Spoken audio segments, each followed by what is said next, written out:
اعوذ باللہ من الشیطان الرجیم بسم اللہ الرحمن الرحیم رب اشرح لی صدری ویسر لی امری واحلل عقدۃ من لسانی یفقہوا قولی رب زدنی علما۔ سورہ بقرہ کی آیت نمبر 279۔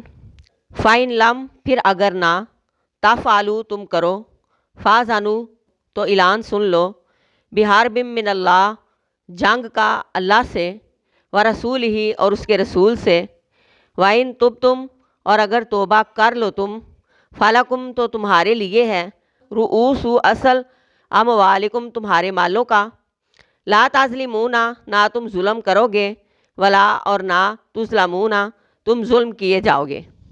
پھر فرمایا کہ اگر تم سودی کاروبار نہ چھوڑو گے، باز نہیں آؤ گے، تو کان کھول کر سن لو، اللہ اور اس کے رسول سے جنگ کے لیے تیار ہو جاؤ۔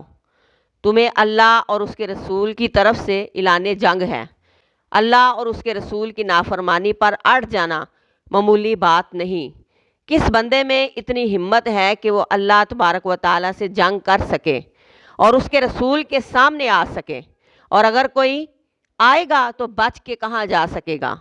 یہ انتہائی سخت ڈراوا ہے کہ باز آ جاؤ، ورنہ اللہ کی گرفت سے تمہیں کوئی بچا نہ سکے گا۔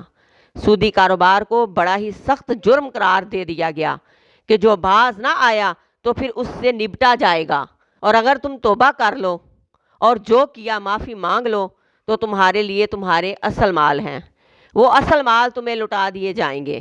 سود چھوڑ دو، اصل مال واپس لے لو، نہ سود لے کر تم ظلم کرو، اور تمہارا اصل مال دبا کر تم پر بھی ظلم نہیں کیا جائے گا۔ نہ تم ظلم کرو گے اور نہ تم ظلم کیے جاؤ گے۔